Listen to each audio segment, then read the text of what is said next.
he had the internet to thank for everything. Without the internet, he wouldn't have known anything about transorbital lobotomies. He wouldn't have known that the relatively easy procedure was first performed in 1946.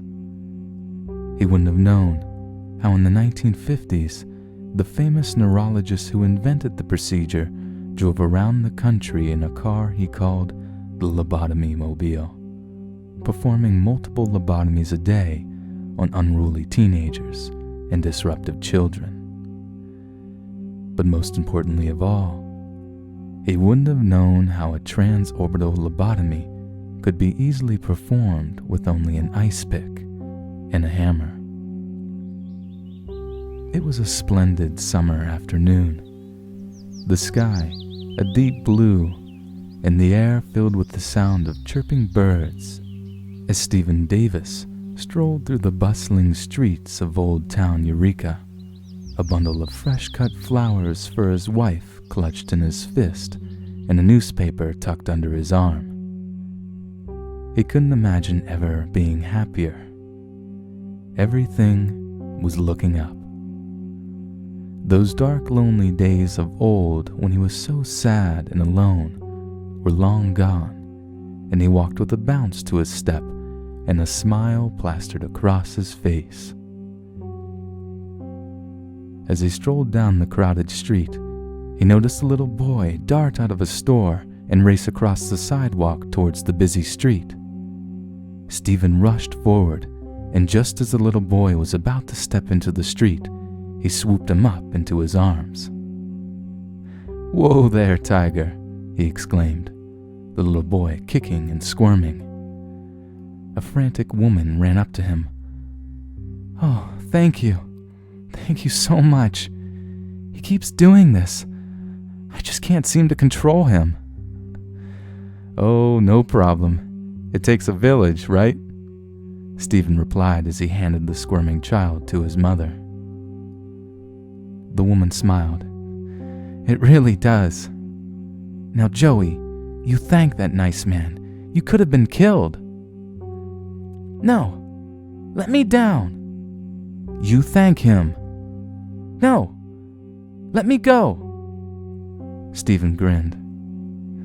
"No need for thanks.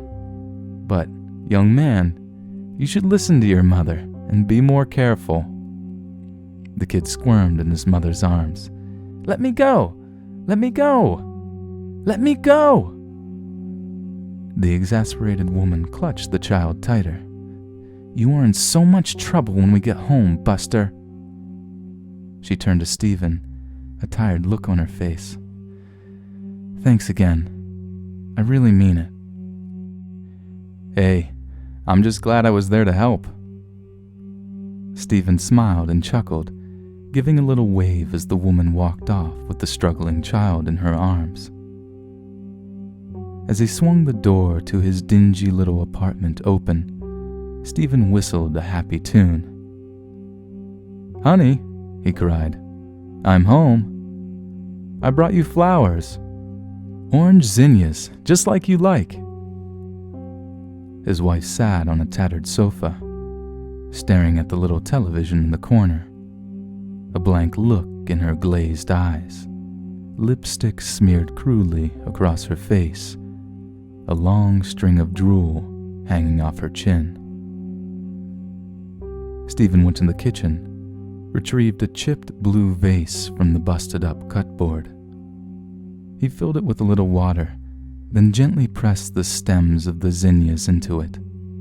He set it down on the stained formica table and delicately took the clump of orange blossoms into his hands, carefully arranging them just so. Then he sauntered back to the living room, whistling happily. "Sweetie, you've smeared your lipstick, silly." He sat down beside her and wiped her pale face with a rag, her slack expression never changing, eyes glued to the television set. He cleaned up the drool that always seemed to gather at the corner of her mouth and carefully reapplied her lipstick. "That's better.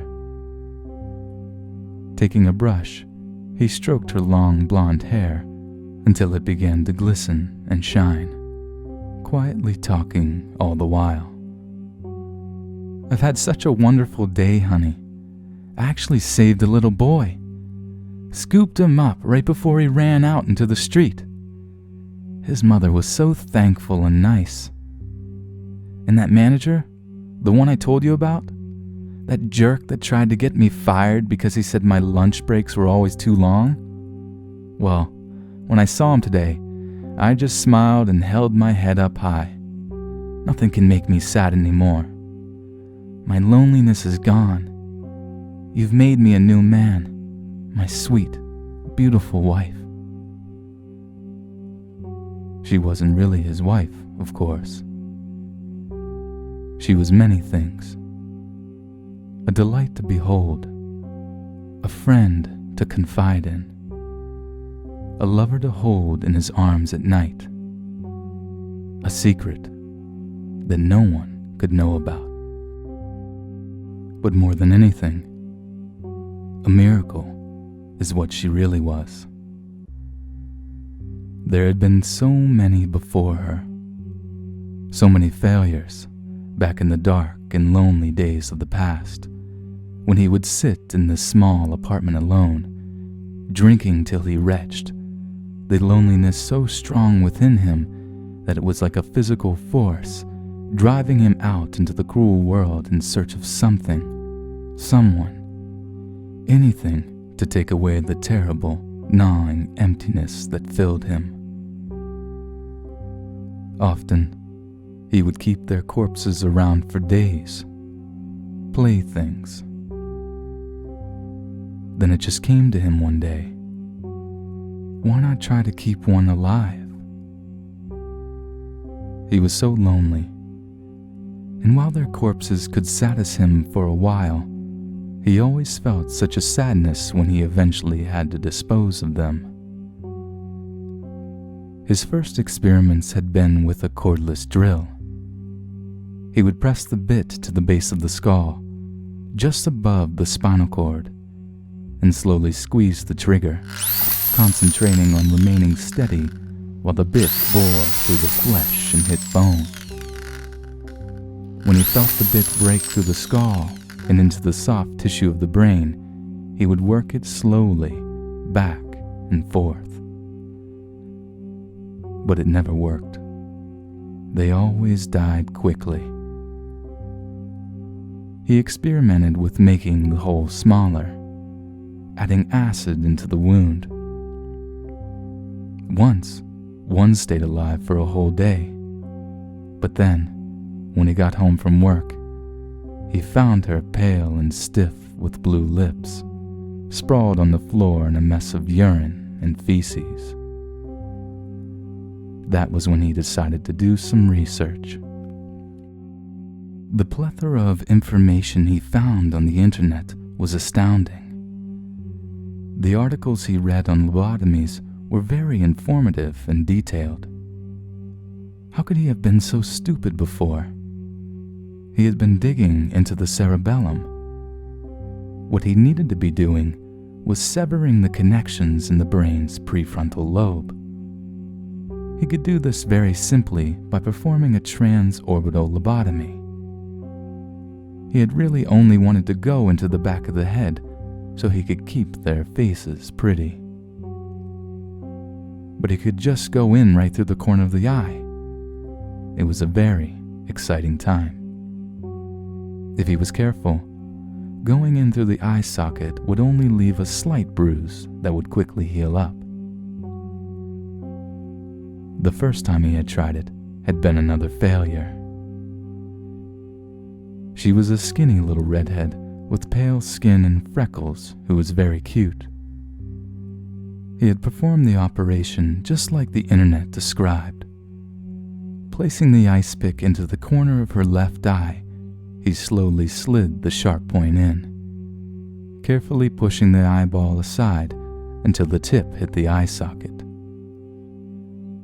Then he gently tapped the handle of the ice pick with a hammer till it pierced the eye socket, being very exact with the angle and trajectory. Then, with swift, scraping motions, he separated the frontal lobes from the thalamus. But it didn't work. When she awoke, though she seemed dazed and couldn't speak right, she still maintained too many of her senses and basic motor functions. When he approached her, she started screaming and hitting him.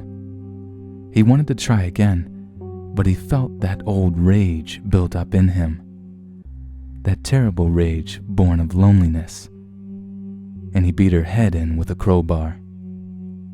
Some calm part deep inside himself watching, as if from a distance, as blood and bone showered up into his face. It was a real shame. She had been so cute before he put that nasty crater in her face.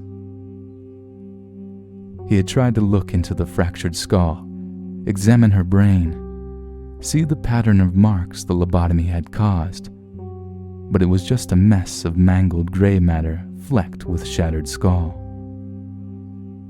He still kept her around for a couple of days, though. It was very strange waking up in the morning with this faceless creature beside him. A bit unnerving, really. But it had staved off the loneliness, at least for a short time. With the next one, his sweet and beautiful wife, Kathy, everything had gone perfect. Just perfect. He looked at her and smiled. He was so lucky. Blessed, really. "Do you mind if I change the channel, sweetie?" he asked, putting down the hairbrush and flicking the remote.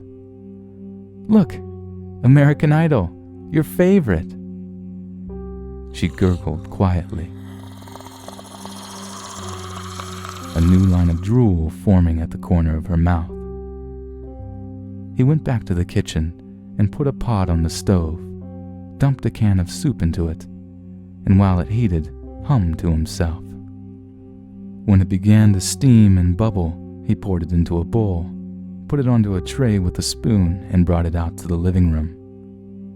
He tucked a napkin into the neckline of her dress and spooned some soup into her mouth. She moaned very lightly, but swallowed the soup down. That a girl. Gotta keep your strength up. Especially now that you're going to be a mommy.